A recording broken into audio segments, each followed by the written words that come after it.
On this episode of ReLiterated, it's a prison break story that takes everything great about Cool Hand Luke, Shawshank Redemption, Escape from Alcatraz, and The Count of Monte Cristo, combines it, and throws it out the window to make a cutesy story about a hamster for children, and likening him to a goofy stage magician who couldn't take a punch and was a terrible guest at seances. That's right, Harry Houdini. I'm calling you out. What are you gonna do, haunt me? At least the sex scene in this book is pretty hot. Matty Ice is our guest in this foray into the surprisingly mature children's tale, I, Houdini, on ReLiterated, the podcast that's more fun than a pillow fight.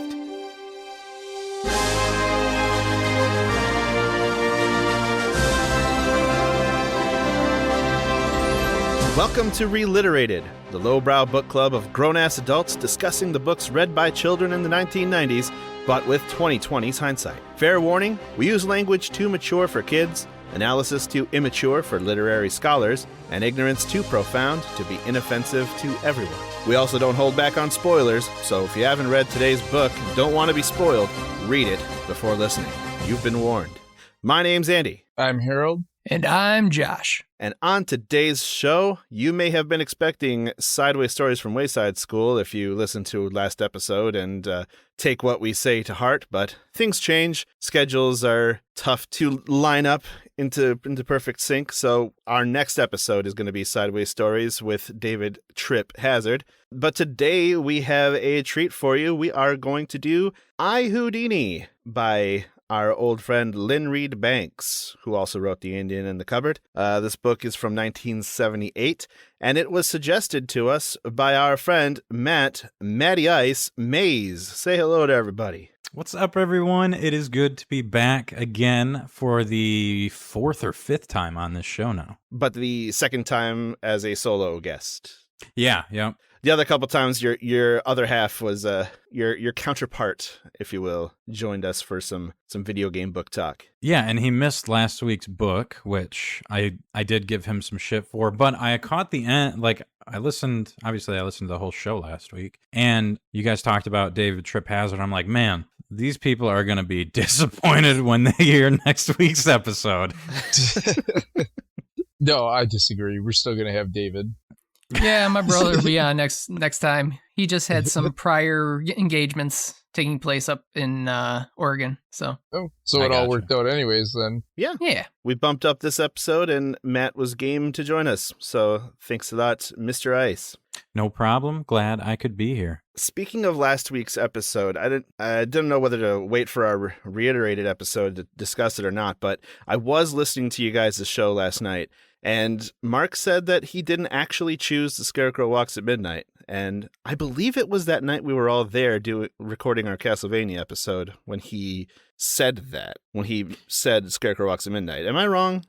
No, I mean, that's the only time he really would have. I mean, that's probably the only time the conversation would have come up. Harold, Josh, do you remember anything about the discussion on what Goosebumps we were doing? I feel like the fact that we did Scarecrow Walks at Midnight means that it was something that we collectively remembered as being said, because I believe we repeated that list multiple times before it became a chapter, before we started the chapter. Right. I think somebody died and we Mandela'd into a new universe, and boom. now Mark's favorite Goosebumps is the barking ghost all of a sudden. Yep, it's Mark. Mark, welcome to this timeline. You've come into this one, so something terrible happened, but you're here now, and you chose a different book in this timeline.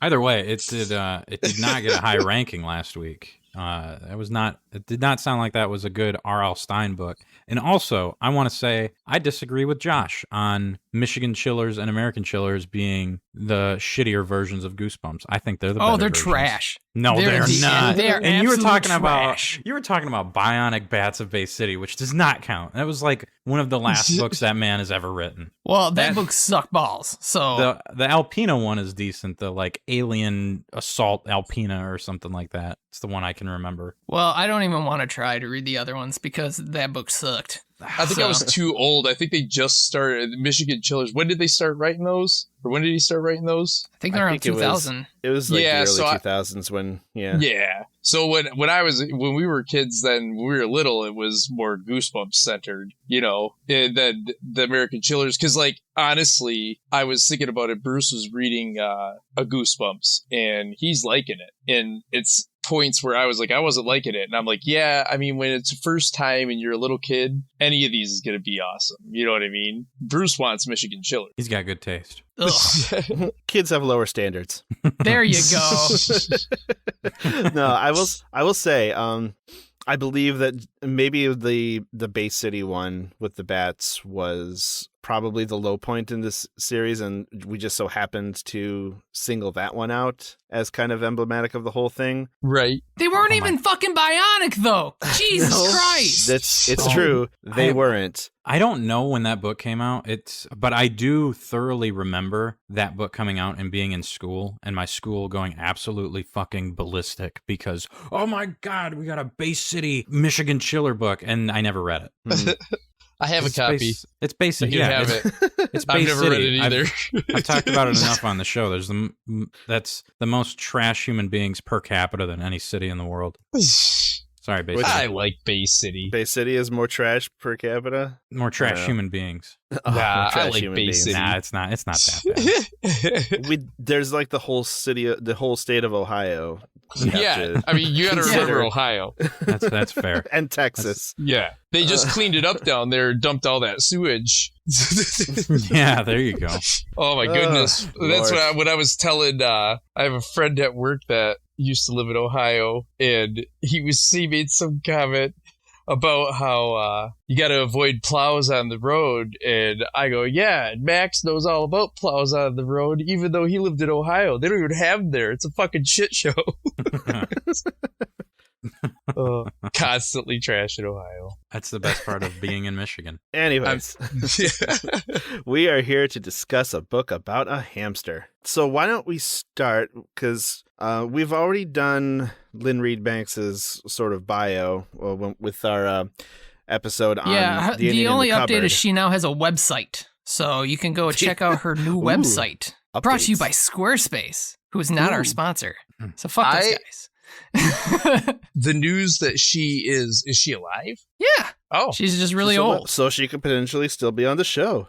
Houdini 2? ? Maybe. I mean, the hamster's dead. 52 years later. Yeah, the hamster is dead. Hamsters have like a lifespan of 2 years? Something like that. According to the book, yes. It said so in the book. It's his 50th. It's the 50th generation of Houdinis running around. Right. I'm Houdini the 17th. It's a fucking horror story. This whole town is taken over by these hamsters that can't be contained. Right. The book is just called We Houdini. Yeah, We Houdini. Yeah. It's just a reimagining of 28 Days Later. The Wilhelm scream when you open the cover has one of those little.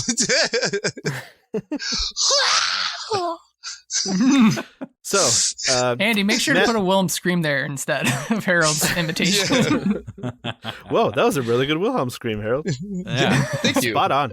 So, Matt, why don't you tell us a little bit about your how you remember this book, what your memories around this book? So I remember I went to Hampton Elementary way back, which is in Bay City. And the only thing I really did there was I read just a shitload of books. And for some reason, this was one that stood out for me, especially when we were having that conversation when we were over there. It was the one that stood out. I hadn't read it in such a ridiculously long time, but when I was younger, I read it probably, I'd say at least half a dozen times.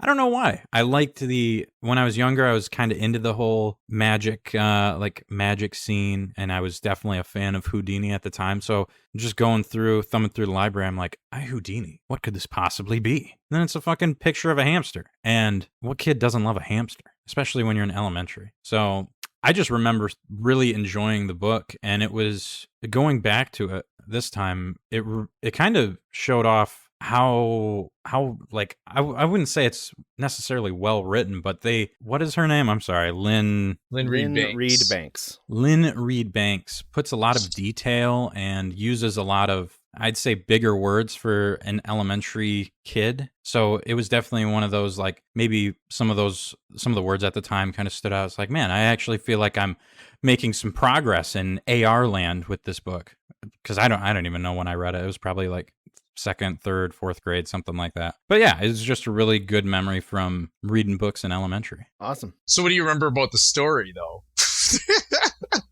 I will tell you, I did remember Houdini fucking up a piano and getting laid. I did remember that. And I think at the time, even when I was that young, I kind of understood what they were getting at with it, but I just didn't really, obviously you don't know at that time, more or less, but I did remember. Yeah, you kind of just go, never mind, I don't know.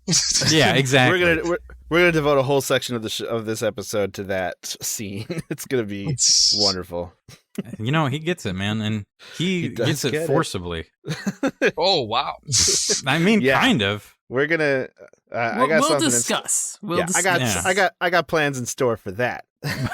But it just, I remember, like, the thing that I definitely remembered before I started reading it was how this fucking hamster just got out of literally every scenario. And I had a hamster. I remember getting a hamster after reading this book, and he would get out of literally everything, like the same exact ways. We'd put books on his cage, and he would push the lid up somehow and get out of it, and he would just like run around and be in bed with you for, like, you'd fucking be sleeping and he'd pitter patter across the blanket or whatever. So I remember, I think his name was Speedy at the time, but we definitely changed his name to Houdini because he could escape everything. So that also played a factor for sure. Nice. Awesome. You know, I have to say that the lack of glory holes in this Lynn Reed Banks book was unfortunate. You know, I remember being a little kid and reading Glory Hole, and I kind of knew what it was, but I wasn't sure. This one was without a glory hole, not like Indian in the Cupboard. Yeah, Indian in the Cupboard. There was a glory hole in that. There was a glory hole in Indian in the Cupboard. That's fantastic. And if you want the backstory on that, go back to episode 11 where we discuss that story, and it's a good episode. I actually listened to it today, so nice. I vouch for it. But anyways, before we get too much more in depth into the books, let's recap the story with Bob's Your Uncle.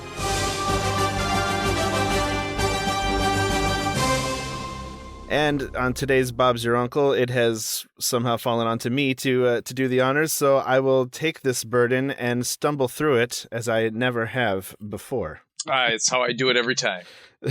All right. So, I, Houdini, is a story about a hamster who finds that he is very good at escaping things and fancies himself to be a lot smarter than your average hamster, in much the way Yogi is smarter than your average bear. He recounts the story of his life, all the way from his humble beginnings as a pet shop hamster to what's probably, a couple months later, where he's a fully grown hamster and in a little cage that he learns how to escape. And the family is a father, mother, 3 boys. And if you're Lynn Reed Banks, you put them in that order because she is very much a subject of the patriarchy. And Harold's phone is surprised to hear that. Yeah. It's actually good. It usually has pretty good timing. But Houdini goes through a series of escapes from his cage and finding places around the house to make little getaways, little nests. His favorite one is in the back, or the inside of a stand-up piano, which he ruins by chewing off the felt from the hammers to make his bed, which really makes the father upset, which he becomes a sort of, like, not the antagonist, but he's definitely a friendly foe, perpetually pissed at this hamster. So one time when Houdini is making his nest inside the walls of the kitchen, he tries to set himself up to be able to get drinks whenever he wants it. He's got handy stores of food, obviously, because it's a kitchen, but he tries to chew a hole in a water pipe so he can take drinks whenever he wants to. But that just winds up in causing a whole ruckus, flooding the kitchen. Dad is super pissed. They have to like tear up the floorboards and everything. And he swears he will kill that hamster the next time he sees him.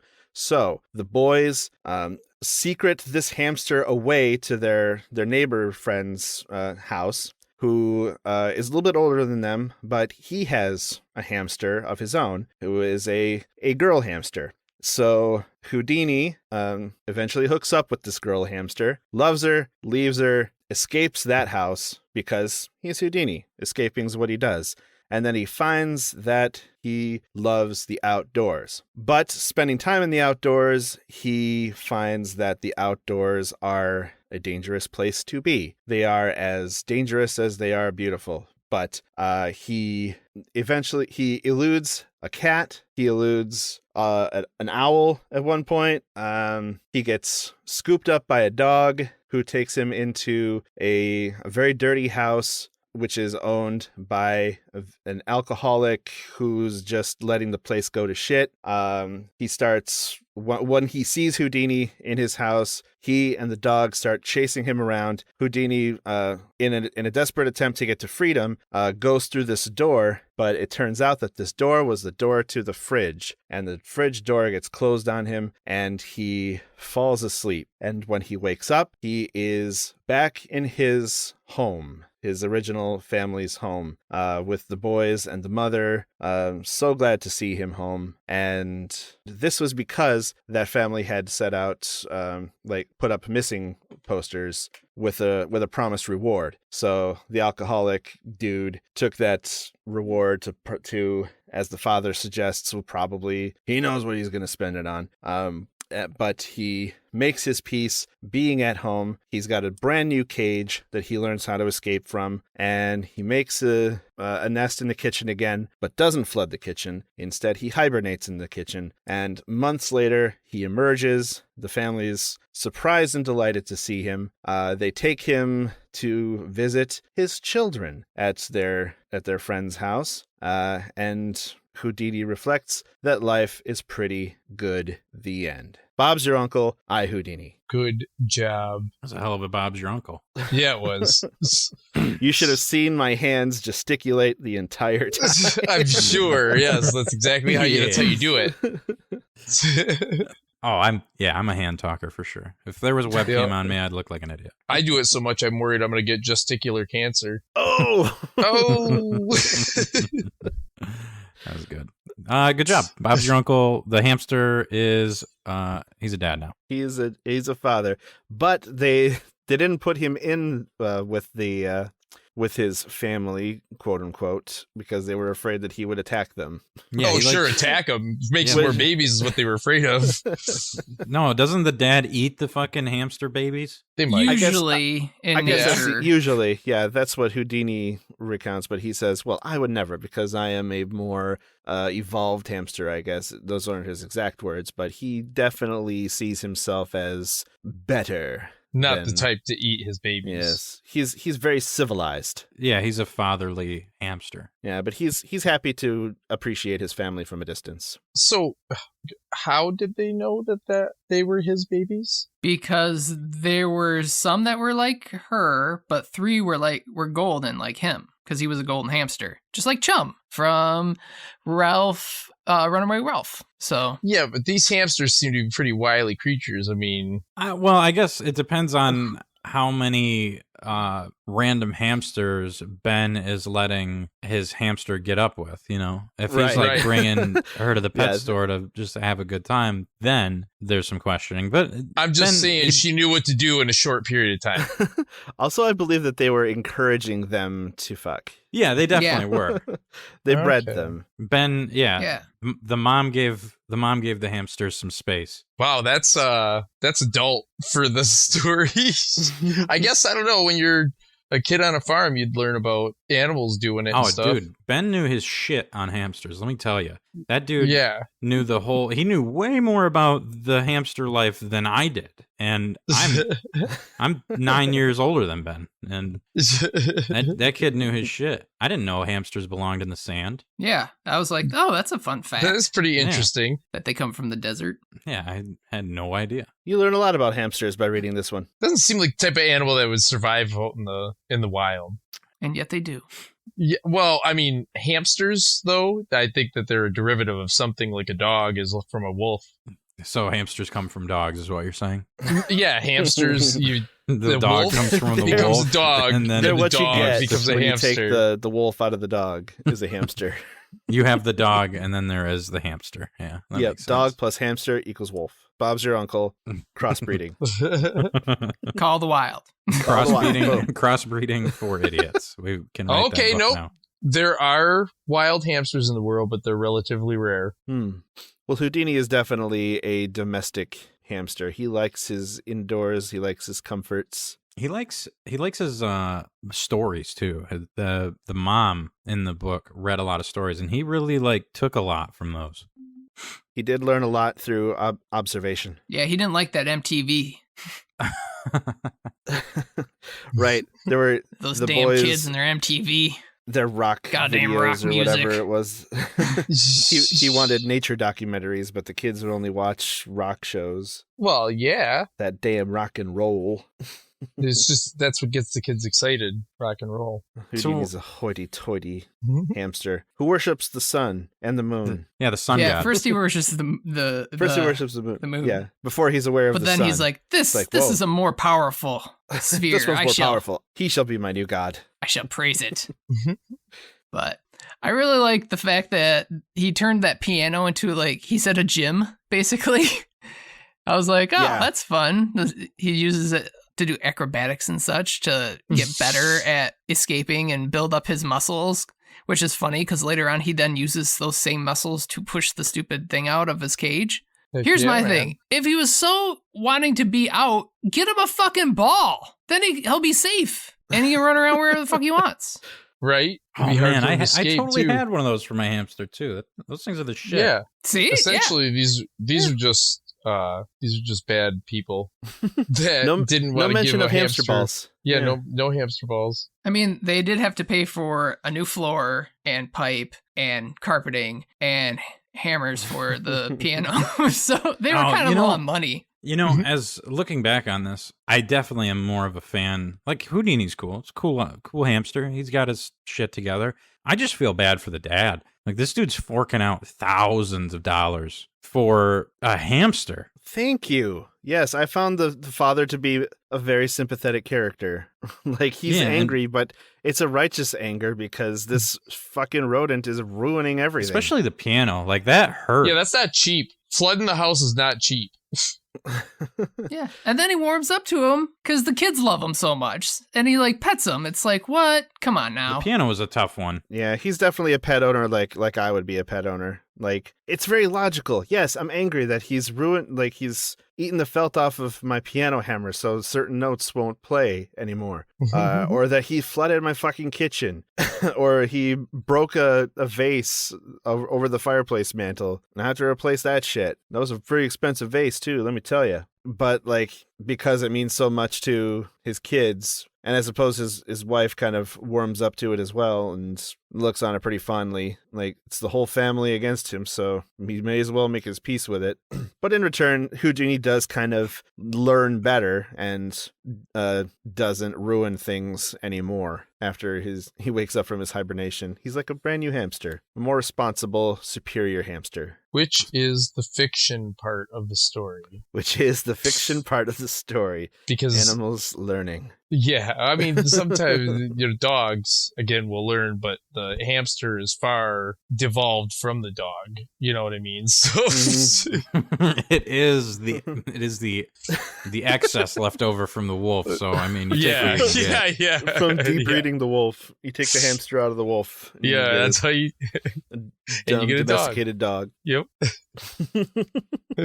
You'd think that part of the wolf would be a lot more vicious, but it doesn't when it's separate. Yeah, it's just really smart as shit. Yo. So I'm curious. Did you guys enjoy it? Like, I guess I don't know what age level this book was set for, but it definitely felt like it felt a lot better than some stories where it's like the hamster, Houdini the hamster jumped into the piano and ate some piano keys. Like, it was actually written he found really it very well. good. Yeah, I understand. It was, Lynn Reed Banks did not hold back any vocabulary, any level of verbiage. Definitely didn't dumb down the language. Well, this is a good type of story to teach vocabulary, because if you come to a word you don't know, you go and ask an adult and you're like, hey, what does this word mean? Or you look it up yourself and you're like, oh, that's what that word means. Okay, cool. So to me, it seems like it's a good level. It's right up there with, I'm sorry, I'm going to keep comparing it to The Mouse and the Motorcycle because they're very similar. But and I was going to bring up some similarities. Oh, okay. Now, now I'm excited. Don't worry. But so I was like, okay, this is a similar age bracket. So like that kids that would have read The Mouse and the Motorcycle would have probably read I, Houdini, even though I never did, and I had read The Mouse and the Motorcycle. So, but then again, there's also lots of stories that have to do with little, either small animals or small people or small animal hybrid people, like the Littles. Do you guys remember the Littles? I do. I don't. Well, I never. They're weird mouse people. Yeah, but that was like, that's just one of the things. I remember the cartoon more than the stories, but I remember the Littles, these weird people with mouse tails. Similar age. So I think maybe just like that age group it's something that age group really gets into and likes. Yeah, there's the Hot Wheels age, the Transformers, the Power Rangers, and then the hamster mouse age. Right, the smart hamster age. AI hamster age. One of my favorite book series when I was a kid was the Indian in the Cupboard books, and I read almost all of them at least. And I think it was because of the level that Lynn Reed Banks is writing at. Like, she doesn't write for little kids. She's writing for anywhere, I'd say, from 4th to 8th grade. You know what I mean? Like, that would be a good age range. Yeah, because I was still reading Indian in the Cupboard in like 8th grade, like the later books. Because as the books go on, I believe it gets a little bit more complex, like her, so it's a good bite into reading more adult books as far as language and vocabulary goes. Oh, and you kind of grow with the books. Yeah, it's in the realm in between like the kids' books where it's like fantastical talking critters to grown-up books where they discuss grown-up things and philosophical ideas and everything. And hamster sex. Yes. Let's move on to the hamster sex. First of all, I will say, in many, if not most books, along with like the copyright and publication information, they list a reading level for stories. And this one listed as a 7.2, which is probably about like a 7th grade reading level. Man, you guys are on your shit. I like it.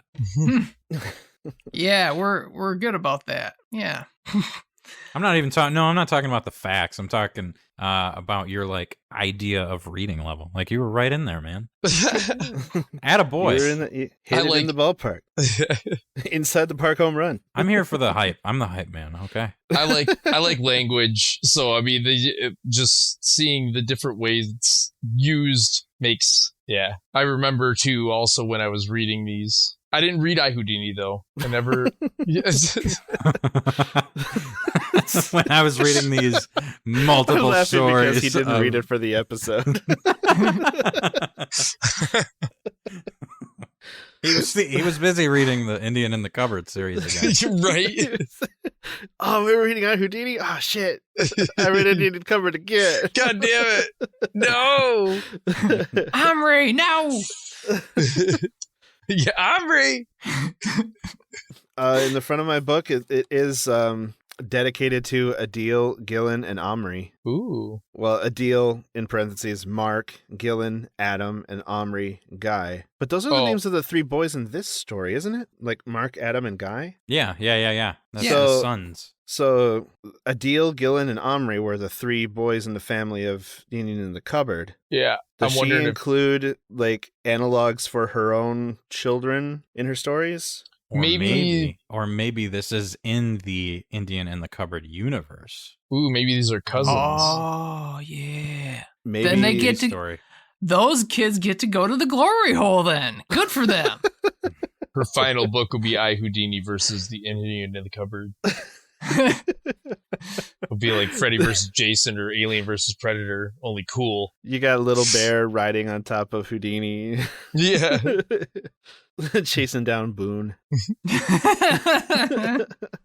It'll be fun. This is a lot of fun. So I did find some similarities between this and the Ralph Mouse series. So they both are done in by the metal trash cans. They're death traps in both stories because they cannot escape them. Mm-hmm. The outside, they want to visit the outside so bad, and then once they get out there, they find out it's much more dangerous than they expected. True, Ralph was only out there for like an hour, but At least in the first one, he like runs away to camp. In the second one, oh, that's true. He does live out there. spends on the most second of his book. time outside. Yeah, In the sequel.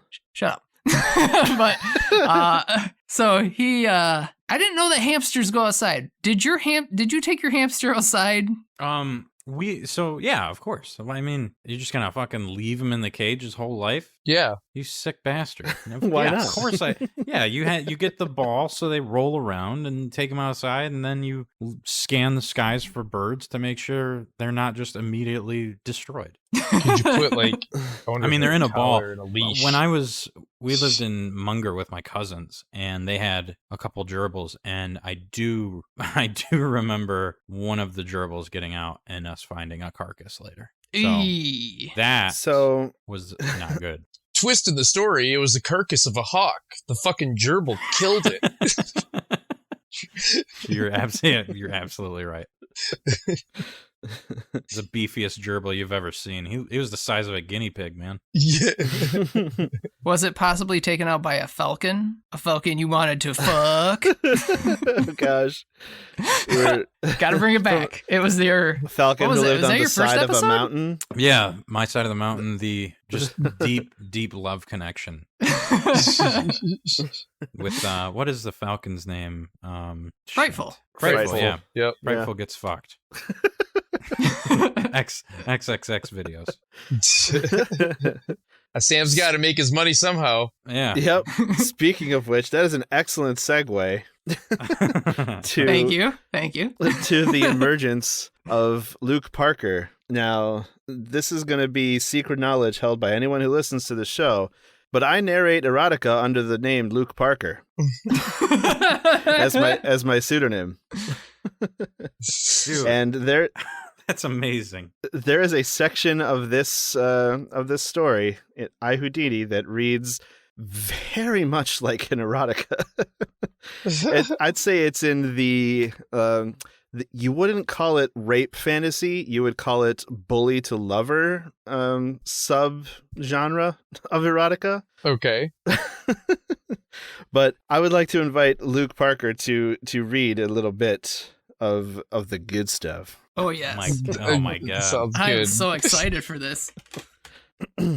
I had heard a great deal about love while living with my family. I had grown up in the knowledge that they loved each other, despite all the shouting and quarreling that went on. I came more or less to understand that it was a deep feeling of wanting to be with someone, of knowing that somehow you belonged to each other. It was something I never expected to feel myself. I thought that hamsters, being naturally solitary and freedom-seeking, would be incapable of such an attachment, which must bind you to a fellow creature as surely as you are bound to a miserable, limited, dependent existence inside a cage. But now, looking at Augie, who is the female hamster, I knew something of love. I knew the desire to get close, instead of my usual desire, which was to get away.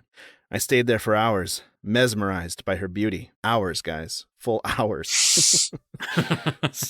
Suddenly, she opened her little black, beady eyes. The moment she saw and smelled me, she leapt to her feet in one jerky movement and crouched there, facing me. All illusion of innocence and mildness vanished. She lifted her lip and showed her teeth at me. She even chattered them a bit, just in case I hadn't got the message.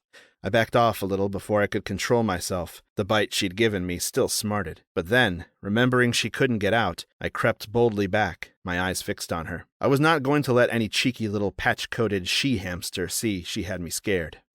Hamsters cannot communicate with each other by voice, but they can send signals. I now sent a very simple, primitive signal, which I knew she would understand, even if she were stupid.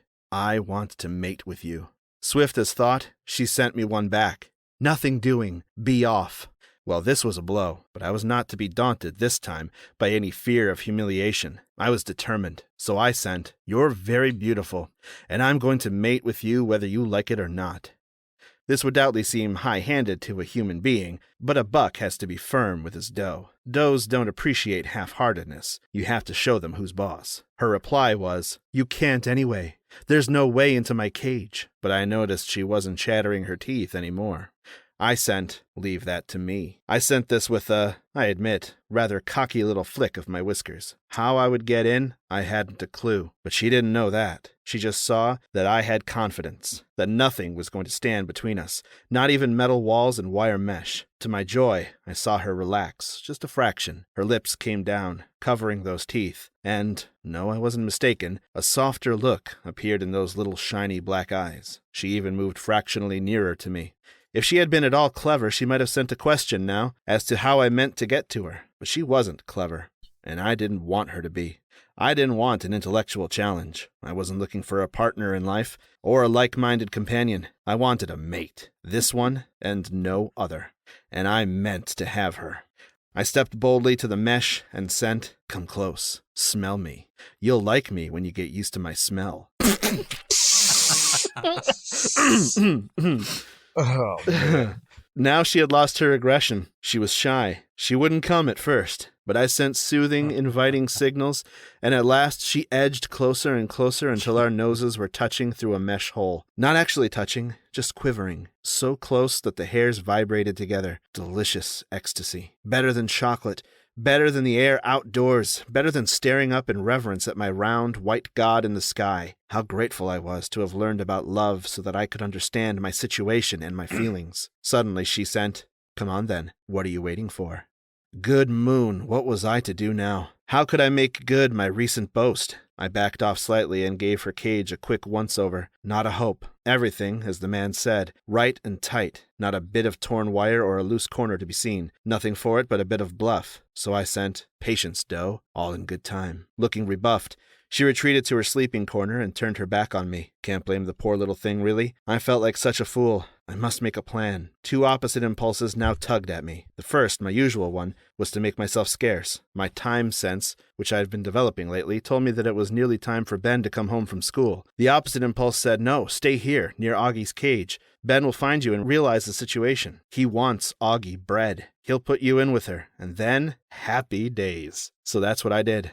I just crouched by the cage, and after a short time I heard Ben coming up the stairs. Oh, how I had to fight down all my usual escape instincts. But Augie was staring at me again, waiting to see what I would do, and so I managed just to sit tight. In he came, looking gloomy, but not for long. His face positively lit up when he saw me, and with a whoop which should have sent me shooting off, I had not made my decision, he pounced on me. "Houdini! Houdini!" he cried, and did a clumsy sort of dance around the room, holding me in front of him, jouncing and bouncing till I felt quite queasy. I did wish he wouldn't. In front of my female, too. It was too undignified for words. But at last he stopped dancing and brought me close to his face. His boy breath was not as congenial to me as Mark's, but I put up with it. "What are you doing in here, you little devil?" he asked. "Want another go at her, do ya? Okay, then." Really, how boys express themselves these days. Too gross. He opened the wire and put me inside the cage. "Watch it now, Hoodykins," he said roguishly. Hoodykins indeed. "Don't let her see you off so easy this time." She didn't see me off, but neither was she very forthcoming, and I was glad of that.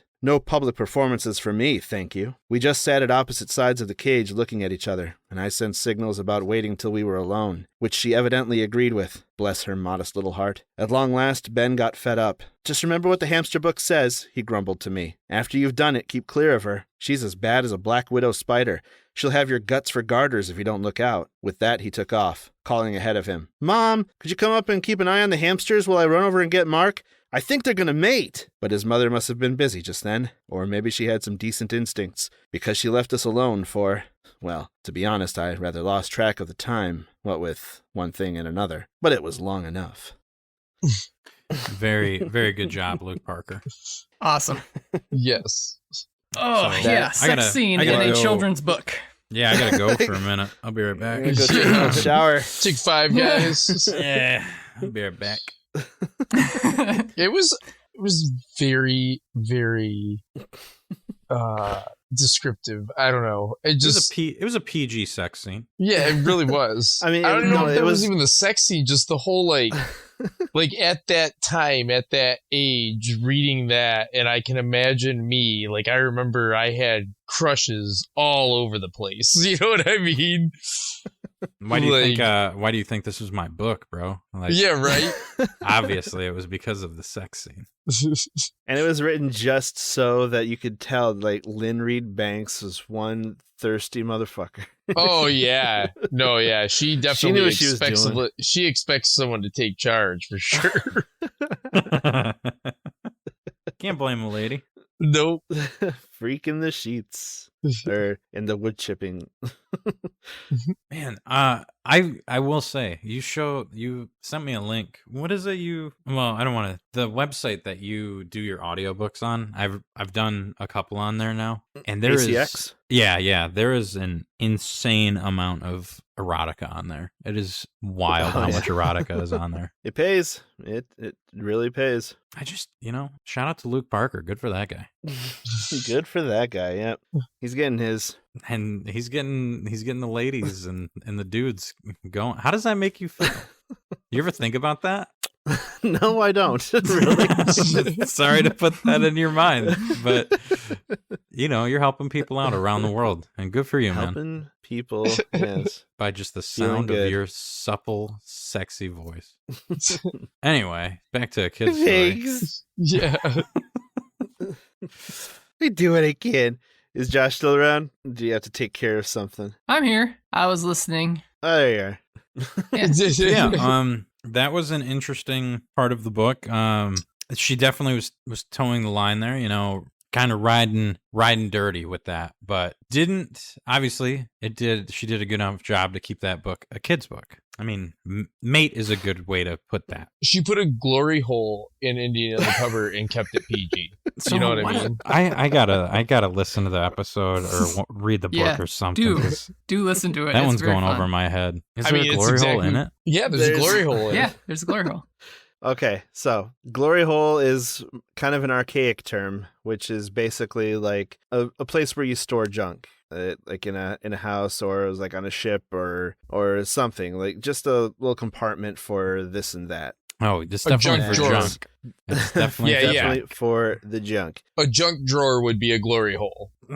Yeah. And it's the attic. It's up in the attic. It's just like a spot where a bunch of stuff is piled up. And they call it a glory hole. Okay. And during the episode, tried to look up innocent glory hole, and I don't recommend that. Looking up origin of glory hole is a better option. Yeah, origin of the term glory hole. Yeah. Be more descriptive than less. I just don't know how they made that leap, to be honest. Junk drawer glory hole is what I'm going to Google. I mean, okay, so a glory hole. Yeah, I don't know why they call it a glory hole. That doesn't make any sense. I mean, I actually understand the sex glory hole better. Right? Yeah. I agree. It's an actual hole. It's an actual hole. You stick your penis in it and you get glory. You feel the glory. You don't Glorious know STDs. Glory, yeah, glory. for sure. But the STDs are the icing on the cake. You'll never That's forget terrible. your experience because you can't. You literally can't. It's always there with you. The gift that Right, keeps yeah. on giving. The gift that keeps on giving. Glory, glory, fellatio. Glory, glory, fellatio. Presumably. Allegedly. So I looked up when hamster balls were invented, and hamster balls have been manufactured and sold since at least the 1970s. This book is from 1978, so it came out around the same time as hamster balls. So maybe So Lynn wasn't super into hamster balls at the time. Just yeah, it's possible she wasn't aware of their existence. It would have changed the story a lot. Yeah, I mean, she obviously knew about one type of hamster balls because there was that sex scene we just discussed. But Because there was that sex scene. He got with Augie. he got wet. Oh my moon. But he also got it cold when he ran away and ended up in that refrigerator of the house that I swear was the dirty house from Maniac McGee. I swear to God it is. Right, it was described very similarly. There was shit all over the place, rotting food, garbage everywhere, like liquor bottles, like short of there being like a hole between the stories of the house. So is Lynn Reed Banks a time traveler then? Like she's taken Mouse and a Motorcycle, added Maniac McGee. And Maniac McGee didn't even come out till the 90s. Right. So she's got to be a time traveler. and I mean, She's magic. glory to hole steal all videos that. probably weren't popular until 80s or 90s, I'd imagine. So Right. Yeah, just the locations themselves were very popular. yeah. That's fair. But yeah, it's a cute little story for kids. Yeah. So Yeah. what did you guys think of the book itself, though? Because it was a quick read. Harold knows that more than anybody. It was a very fast read. Very fast. I thought it was very fun. I read it. Yes, it took me about an hour and a half to read it. But when I first started, I was like, is this going to be just like some ripoff of Mouse and Motorcycle? And it wasn't. It was its own story, and it was fun. And I was like, yeah, I like this.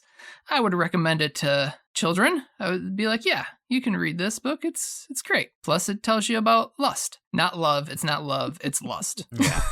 And So- Yeah, you know, that I gotta was lust. say, I'm glad it didn't get I was worried listening to last week's episode. I was like, man, I hope Houdini doesn't just absolutely suck ass, so it doesn't get ripped apart while I'm on the show. No, it didn't suck ass.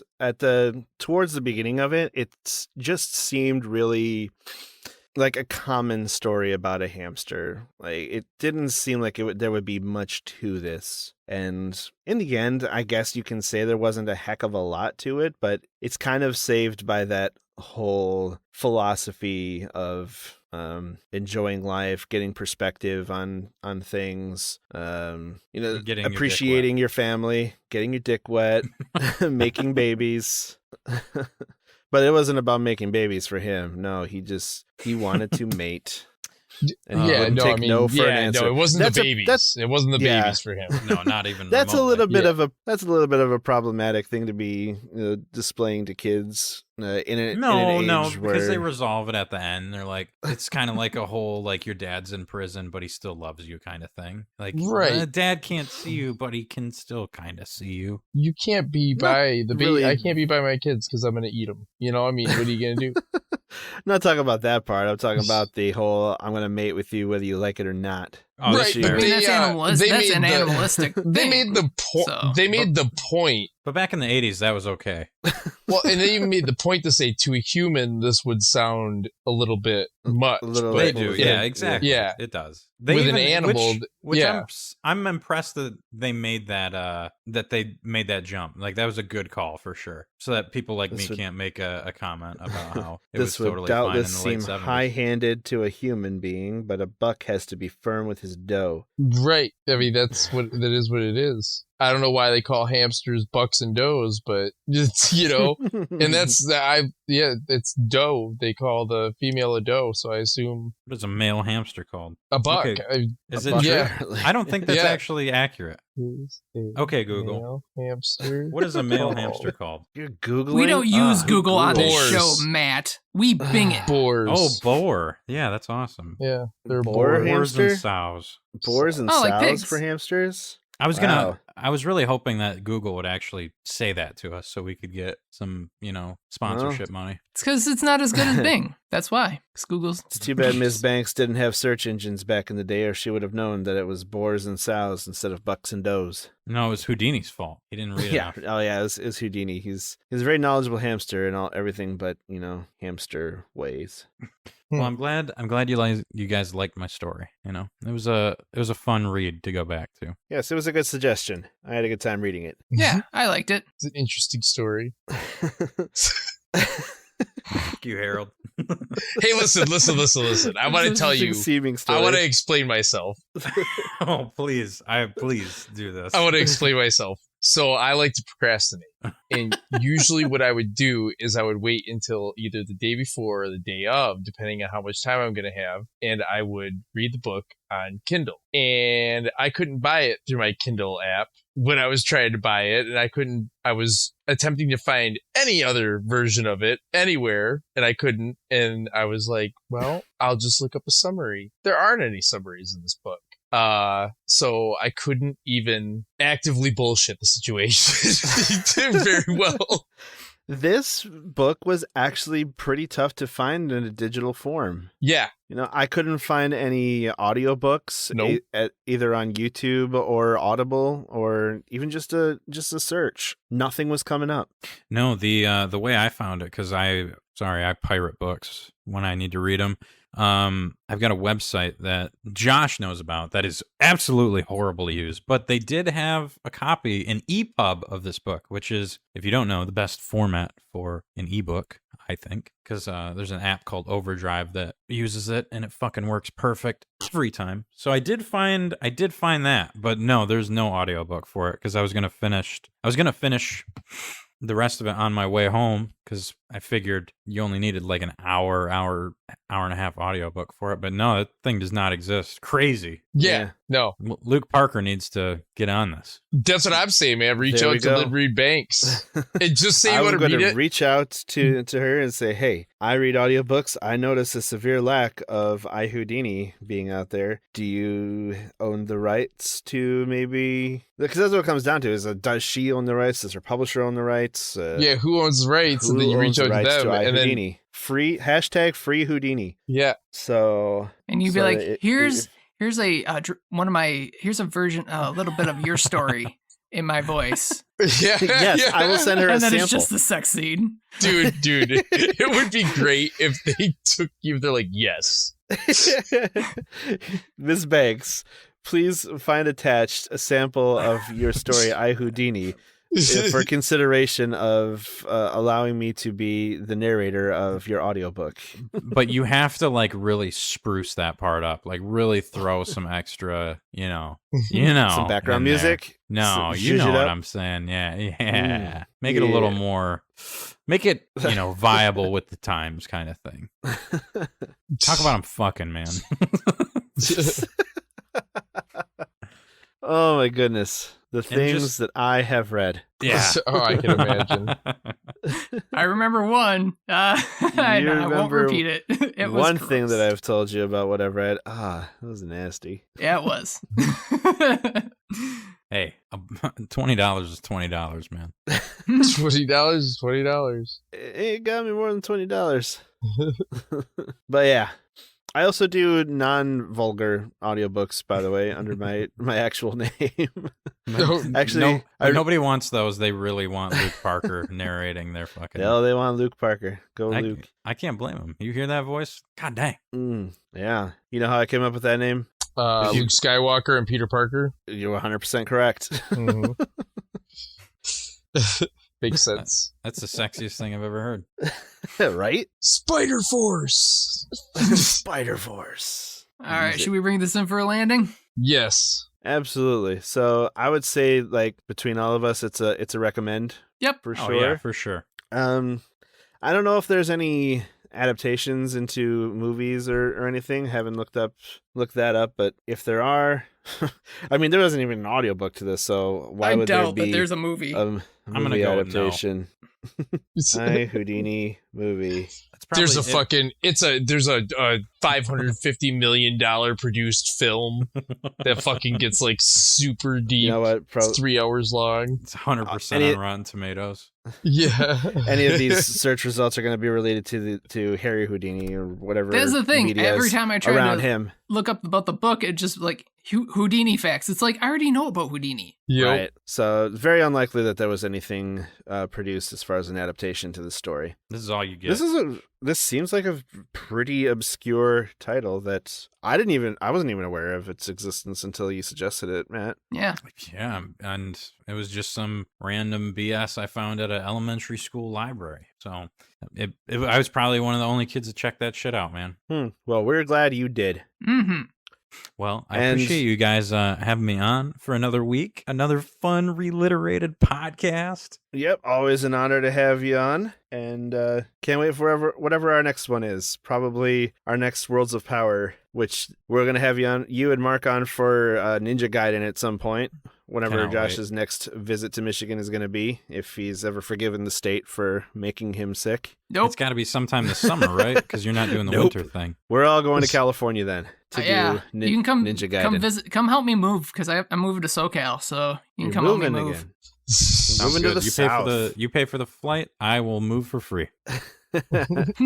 Here. Josh is like, no. You're supposed to pay for the flight, and then I'll let you help me move, and you can even buy me dinner, but I can't afford anything while you're here.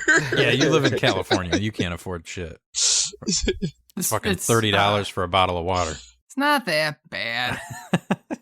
Well, that's what we keep telling you about Michigan. Yo. What happened in dude. the next state over? That's right. Fucking just like explosion of a train. So Yeah, Hey, but dude, listen That's Ohio. though. We have nothing to do with what Dude, happens you had in Ohio. wildfires for 9 months straight. we have You had wildfires, and now it's just raining constantly and causing Josh. flooding. Josh, I don't even want to hear it, because if I put the map up on the wall and I like threw a splat against Ohio, it would drip down. So you don't even have to worry about that going on there. So it's So going as you can down. It's see, going to the south. Nothing Wow, I never Ohio thought- does can affect I never us. thought about that. I never Yeah, thought it. dude. I mean, Everything that hits Ohio goes downward. we whipped their ass in the Toledo War, so Yeah. they got Toledo and we got the UP, so Ohio is always the loser. Suck it. It's true. It's Ohio. Move to Michigan, So- Josh. I lived there already once, and it's cold, and I don't like it. So I'm gonna move to where it's even warmer in SoCal. It's not cold all the time. It was really cold yesterday, and today it was pretty warm. And We then we're actually gonna have 15 snow right inches now. of snow on Friday. Yeah, we just got hit with it. I read about that. I gotta Enjoy it. Sucks. Anyways, we're going to make like Houdini and get the hell out of here. yes. All right, guys. Thanks So- for having me on. Thanks for coming on the show. Yep. Join us next week for Sideways Stories from Wayside School, featuring David Tripp Hazard. Until then, give a shit, read some lit. Bob's your uncle. That's ReLiterated. Thanks, everybody. Peace.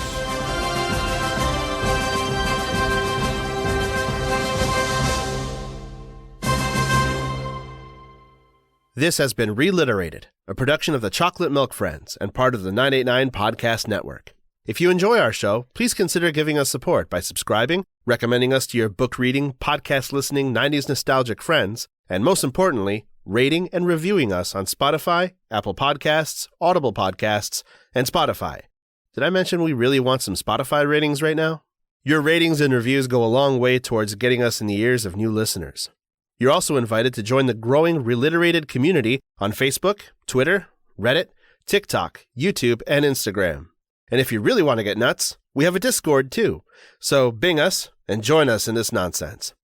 If you have a book suggestion for a future episode or have questions for us, send us an email at reliterated@gmail.com. Thanks for listening.